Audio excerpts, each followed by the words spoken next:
But then as I started to get older, man, everybody's stuff that I wrote on, they wrote on mine. Like I got my own little business, they wrote on my wall. And I turned into that old man who owned the building said, boy, if I would have caught that kid writing on my wall. And he was a toy on top of it, that even made me worse. Crossed him out before I paid him. Anyways, these pens can be used for good. These pens are for drawing. Not for writing your name on it on the wall. So I'm going to draw something for you guys. I'm not exactly sure what it is. I'm going to make it up. I think I'm going to do one of, because of the phone, I'm going to draw a little bit. This new phone has these two backs on it. One of them is more towards a woman, one of them is towards a man, and each one of them connects. So, can you grab that shoe, the Nike? Before I get started, I'm going to show you one of the Nikes I designed. So you guys think I'm not up here just talking trash. What's that? We're giving it away. Oh, we're giving these away now. Man, you guys scored. These are the limited edition cartoon, aka Mr. Nobody, aka the Kid, aka the Body Kid, the 26-inch rim kid. Man, you got.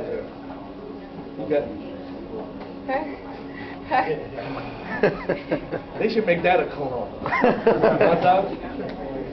Man, freshness, crispiness. So you guys are gonna win one of you characters. You can get one of these. Congratulations on that. I'm gonna let my man holler at you for a second while I keep drawing this stuff. Okay? Just to show y'all how serious he is about this. This shoe was made available through the Lance Armstrong Livestrong pack. But this shoe came from his personal collection because I was reading the tag back there. This is actually one of the samples. This is a sample shoe, promo sample. So this shoe was actually made before they started selling to the public. So this shoe is real value. So let me see it on eBay. One of the first ones? This is a sample. Right. Don't put it on eBay. Wow. They sent him to approve that this is everything that's supposed to be on the shoe. Oh, okay. And exactly how it's going to be when it releases. Oh, okay. That's what's up.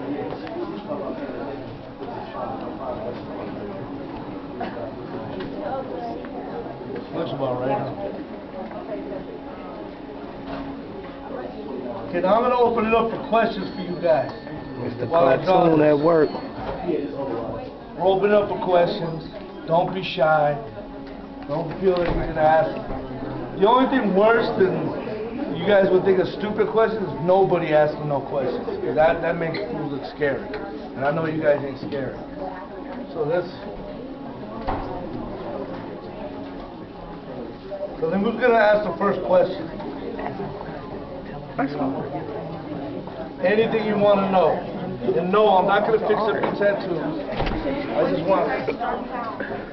One day I start to draw clowns. Now see, I draw clowns. I draw these little characters that I feel could be anybody. When I draw a clown, it could be any race, any nationality, anybody. So that's why I dig them so much.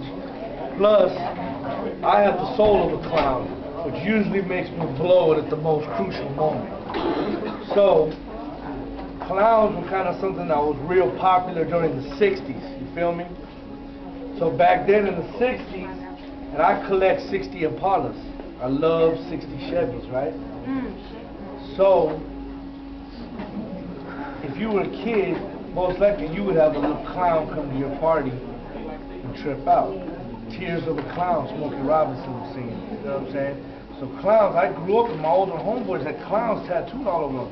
But they usually had brims on, double barrel shotguns. They weren't no like punk clowns with floppy shoes that were dumb, you know.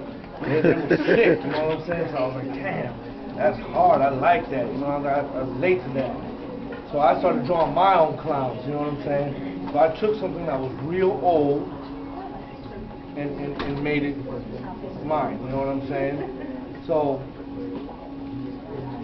that's what I challenge you guys to do, because everything that you can think of has already been done. There's really no original thought. But how do you take something real old and flip it and bounce it and make it your own? So what I'm going to draw here is something that's on the back of the phone.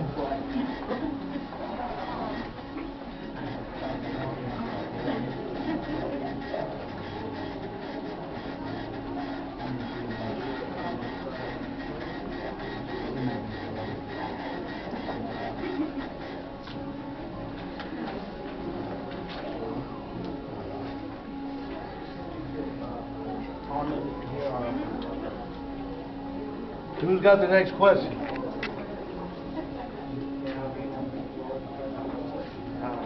Like how old were you when you got into the game tattooing? He asked me how old was I when I started getting into tattooing. I was a little bit older. I was already a professional artist, meaning that I was getting paid for my artwork.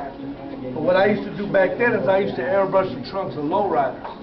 I love lowriders so much, man. I wanted to be around the old cars. I like the classic Chevys, but I didn't have no chippers. So I said to myself, you know what? I need to make myself needed, right? So you can either be an upholstery man, a stereo man, or a painter, or a muralist, or a pinstriper to be needed. So I said, well, if I can't get one, I'm going to be needed to make them. So I put myself in a position where fools that own them cars were calling me to work on their cars. And I would airbrush, you know, a girl with stacks of money and all that stuff around it. So I was probably, when I got into tattooing, I was already in my 20s. I was about 25. But tattooing is something funny where you can't go to a school and learn how to do it. They don't teach it in no university, you know what I'm saying? It's gotta be handed down to you. So that was the hard part, is that I fell in love with something that you can't learn in the school. And most of the stuff that I do, you can't learn in the school. You kind of have to make it happen your own self, you know?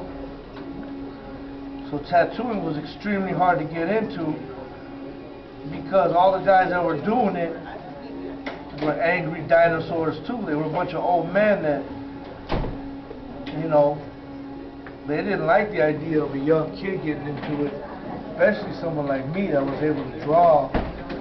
Believe it or not, in the tattoo world, if you can draw, it's a handicap.